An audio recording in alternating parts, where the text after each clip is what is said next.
topic is associated with all of them. For chapter 4, this is in there because before we can get into talking about referential integrity, we really need to understand what's going on with the create table statement.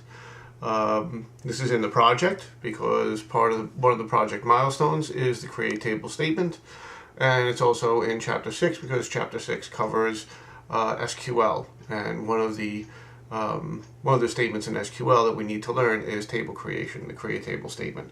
So it looks a little weird. All right, I imagine you're not familiar with this. So this is the general syntax. So if you look this up online somewhere and how to do a create table, this is probably what would come up. This is a general outline. So it starts in this white box. It starts with the create table, the two words create table, and then there's a table name. So that table name would more than likely be your entity name or your relation name. And then we have column definitions and constraints. You see down a little below that, don't worry about the on commit. We'll talk about that further in chapter 6. You don't worry about the where column definition line either. We're going to deal with the column names, right? So you would define the column name or the attribute name or the field name. All of those are synonymous. It can have a domain, but typically that's good. For our purposes, we're going to not worry about domains. We're going to go to data types and sizes. We'll talk more about data types again in chapter 6, and chapter 5. We can talk about column constraint clauses. We're going to deal with those. We can set up default values. We're not going to deal with the collate clause. That's beyond the scope of this course. We are going to talk about table constraints, and so that there's going to be a constraint, the name, what type of constraint it is, and then attributes of that constraint. Steps in table creation. First of all, we need to identify the data types for our attributes. So if we have our relations or our ER diagram, we're going to look at all our attributes. We're going to have to figure out, well, what data types are we going to use for that? The ER assistant should have helped you with that. All right, so as you were setting up your attributes using the ER assistant, you should have been picking data types. And again, for our project, it should only be varchar, integer, and date. Those are really the only three that we should be using. But again, we can get into more. It's possible that you used more than that.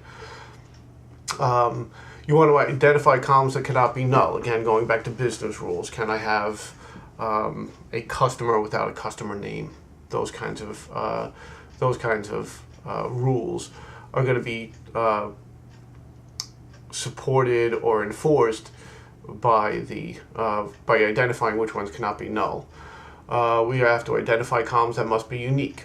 All right, so those are going to be primary keys. Those are going to be candidate keys and attributes. We're going to identify what the primary key is and foreign keys if necessary. We're going to determine default values. Right, so if we have an attribute associated with say created date, or the date that the record was created, default value for something like that would be today. Hire date for employee. Well, if the employee was hired, we're going to create them as an employee, so that employee's hire date should default to today. We're going to identify constraints on columns, right? Domains, and that was we have another lecture of that. That's a different topic, and then we're going to create the table and any associated indexes. So let's take a look. As an example, we're going to look at the 4 tables here, right? So we've talked about this. This was the enterprise data model. So this doesn't have all of the attributes down to the nitty gritty. So we have customer. The customer has a unique identifier of customer ID, has the customer name. Obviously, there's going to be more than that. The customer has a relationship to order, right? So the order table is going to be on the many side. It's going to be a child of the customer table, which means the order table when we create it is probably going to need a foreign key back to customer. We talked about product. Product has its own primary key, product ID, and a standard price. Order has a unique identifier, order ID. And then we have an associative entity, order line, which breaks up the many-to-many relationship between order and product. Again, we talked about this way back in chapter 1. And order line is on the many side of both order and product. So order line is going to take primary keys as foreign keys into it from product and order. So this, again, difficult to see perhaps. So let me zoom in on that a little bit. No, I want to zoom in on that. Maybe a little bit more. Okay. So when we're zooming in, we can see these are the actual create table statements for these 4 tables. And we have to create them in a certain order. Since the order table is a child of the customer table, we have to create the customer table first. In this case, what you'll notice is the naming convention used is they take the entity name and they put an underscore T. Just a naming convention. You don't have to do that in your projects. It's just what they're doing here. So you have create table customer T. They have an open parentheses followed by their first attribute. So in this case, it's customer ID. They are saying the data type is number. And since it is a number data type, you have to say what the precision and scale is. So in this case, it's going to be 11 digits long with no decimal value. That's what the 11,0 means. And it's not null, right? So this is the unique identifier. It's going to be the primary key. So we can never leave the customer ID empty. The next one, right, and then a comma. And then the next field or attribute is customer name. In this case, is the data type is varchar2, and it's 25 wide. Okay, so that's how big it is. And again, in this case, we're enforcing a business rule by saying that that's not null. So we're going to say that we can't have a customer that doesn't have a customer name. Followed by a comma. Then we've got customer address. That's varchar2, it's 30 wide, a comma. There is no enforcement of not null. So we can have a customer record or an instance that doesn't have an address. Okay, address can be left blank. City can be left blank. Customer state can be left blank, and the postal code can be left blank. So we need to know what the name is. We don't need to know any of the other information. And again, you can see, so we've got varchar2, so the city is 20 wide, the state is char2, and we've got postal code is varchar2, 9. All of those are followed by commas, including the postal code. And then what's defined at the end of the create table for customer is a constraint, right? So we use the word constraint, letting the database know that there is a constraint associated with this table. We're going to name the constraint as customer underscore PK, and the PK is short for primary key. Again, it's just a naming convention, but one I recommend. In this case, I don't exactly recommend the underscore T, but in this case, certainly underscore PK is a valid name for a constraint, especially since it's the primary key. So the constraint type is primary key, and then the attribute associated with the primary key is customer ID in this table. So you notice we have constraint, the word constraint, followed by the name that we're giving the constraint. In this case, it's just customer underscore PK. What type of constraint is this? This is a primary key constraint. And the column that's being associated with the primary key is the customer ID. So that's entered surrounded by parens. And then you look at this, you say, well, what's that? There seems to be an extra paren and a semicolon at the end. It's not an extra paren because that closes the one that's just to the left of the customer ID. Remember, this create table statement opened with an open paren. Then we've got parens around customer ID and the primary key, and then we close with the last paren and a semicolon, and that is the create table statement for customer. So then we have the create table for order, right? In this case, we're naming the order entity as order_T. It also has an order ID, which is a number. It's the same size as the customer ID, and that's a valid. So if we're going and we're creating primary keys for all of our different tables, let's make them all the same size. So in this case, it's order ID number 11,0. It's not null. And again, it's a primary key, so it shouldn't be allowed to be null. We've got order date. In this case, it's a data type, and we're also setting up a default value for that, which is sysdate. Sysdate is Oracle's way of saying today's date. That's all, the system date. So sysdate is actually something that Oracle will go out, figure out what the system date is, and then make it the default value for order date. And we've got customer ID, which is number. This customer ID is going to be the foreign key going back to customer. So this is the value that's going to tell me what order is associated with what customer. It has to be the same data type and size. So you'll notice that customer ID 11, number 11,0 is the same data type and size as customer ID in the customer T table.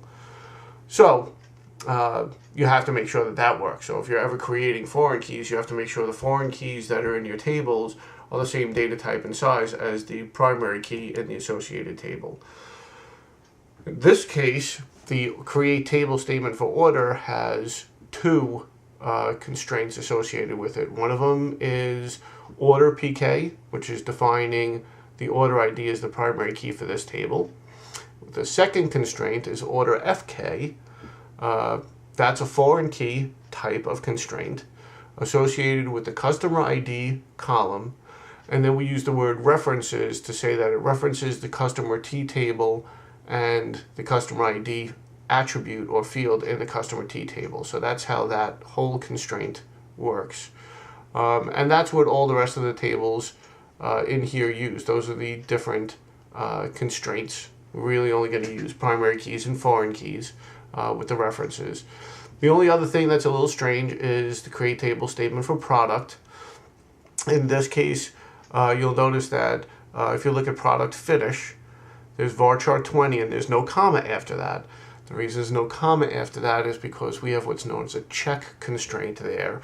And in this case, we are making sure that the product finish is in a list of values. So we've got check, an open parentheses, product finish, which is the attribute or field that we're checking. We're making sure that that is in, that's the keyword in. We open up a parentheses, and then we have a comma delimited list of values that are allowed to be in product finish. So if you put in red cherry, the database will kick you an error because red cherry is not in that list. Cherry is, red oak is, but red cherry isn't. Okay? You'll notice, so we've got standard price decimal 6,2 as the next field in the product table. That's interesting because that's telling you that there is actually a decimal component to this. So that's what we call precision and scale. The precision is the 6, the scale is the 2. The 2 means that there are 2 digits to the right of the decimal point.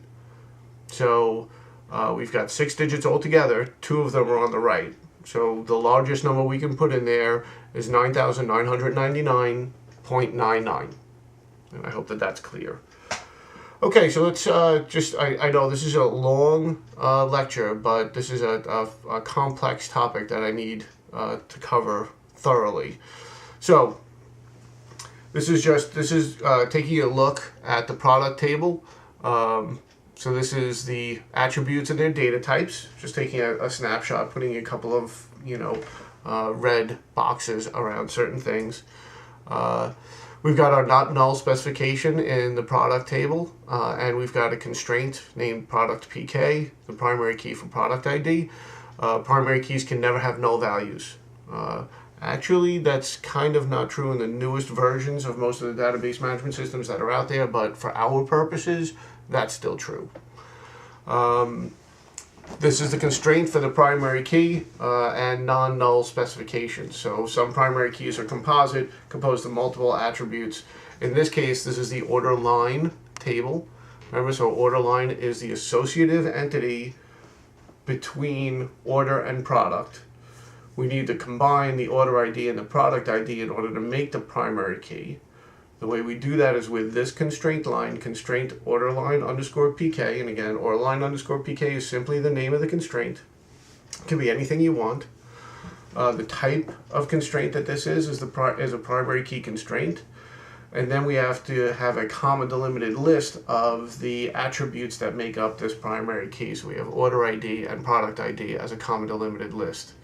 All right, so that's how we set up the primary key, a composite primary key. And in this case, you can see that order ID by itself is a foreign key which references the order table, and product ID by itself references the product T table product ID field. Just going back to the order table, right? This is we are setting up domain constraints. In the order date, we're saying that the default is going to be sysdate, and in the product table, the product finish has to be in that list of values. Here again, foreign keys. So we've got customer ID is the primary key in the customer T table, and then in the order T table, it is the foreign key. So that concludes the video on the create table statement. If you have any questions about this, and I'm sure you do, especially when it comes to your project and actually doing this by yourself for real with your group, please email me. But for now, I think that is enough time that I have spent on the create table statement.